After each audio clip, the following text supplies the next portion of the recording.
Happy birthday. Birthday അല്ലല്ലോ, ഉദ്ഘാടനമല്ലേ. അങ്ങനെ ഞാനും ഉദ്ഘാടനം ചെയ്തു. അഭിമാന നിമിഷം തന്നെ ഇത്. എനിക്കിനി എന്തോ വേണം. കൊള്ളാം. ഹായ്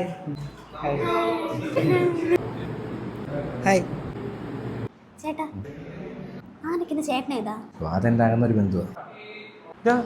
പിന്നെ ഗസ്റ്റായിട്ട് വിളിച്ച് ഒന്നും പറയണ്ട, നമ്മുടെ അകന്നൊരു ബന്ധുവാണ്. നമ്മുടെ കമ്പനിക്ക് വേണ്ടി അങ്ങ് ഭയങ്കര അധ്വാനമായിരുന്നു. ഊണും ഉറക്കമൊന്നും ഇല്ലായിരുന്നു. ഞാൻ ഒരുത്തിനെ പണിക്ക് എടുത്തിട്ടുണ്ടല്ലോ, ഒരു ചന്തു എന്ന് പറയുന്നത്. അവനാണ് ഒരു ഉപകാരമില്ല അവനെയും കൊണ്ട്. പക്ഷേ അവൻ്റെയും കൂടെ പണി നമ്മുടെ ചെറുക്കം ചെയ്തു. അവന് പ്ലംബിംഗ് ആവട്ടെ, ഇലക്ട്രീഷ്യൻ ആവട്ടെ, അല്ലെങ്കിൽ വെൽഡിംഗ് ആവട്ടെ, ഇൻറ്റീരിയർ ഡെക്കറേഷൻ ആവട്ടെ, എല്ലാം ഫുൾ അവൻ ഓളിനോൾ നിന്ന് പോയി. നാളെ ഞാൻ കത്തിക്കേണ്ട വിളക്കാ, ഭദ്രമായിട്ട് വെക്കട്ടെ. അവന് ഊണും ഉറക്കമൊന്നും ഇല്ല. ഇവന് ഫുൾ ടൈം ഇവിടെ ആയിരുന്നു. ഇവനൊരു 3-4 ദിവസമായിട്ട് ഇത്രയൊക്കെ ചെയ്തുകൊണ്ട് പൈസ കൊടുത്ത് എന്തെങ്കിലും സഹായിക്കാനൊക്കെ ഞാൻ വിചാരിച്ചാ. അപ്പോൾ അവൻ പറയുക, അണ്ണാ നാളെ എന്നെ ഗസ്റ്റായിട്ട് കയറ്റാവോ? അവനെ ഗസ്റ്റായിട്ട് കയറ്റണമെന്ന്. പിന്നെ ഞാൻ വെച്ച് ചിലവില്ലാത്ത കാര്യമില്ല, നടക്കട്ടെ. നാളത്തേക്കുള്ള റിഹേഴ്സൽ ചെയ്യട്ടെ. കയറി ഇടുന്നു, നാട മുറിക്കുന്നു, നാട മാറ്റിയിടുന്നു, എല്ലാവരും നോക്കുന്നു, ഹായ് കാണിക്കുന്നു. Hi hi hi. എങ്ങോട്ടാ മോനെ റിബണുമായിട്ട്? ഒരു ഉദ്ഘാടനമുണ്ട്. അണ്ണ നാടൻ മുറിക്കുന്ന വീഡിയോ ഒക്കെ എഡിറ്റ് ചെയ്ത് മാസമാക്കി പവറാക്കി തരണേ. സെറ്റാക്കാം.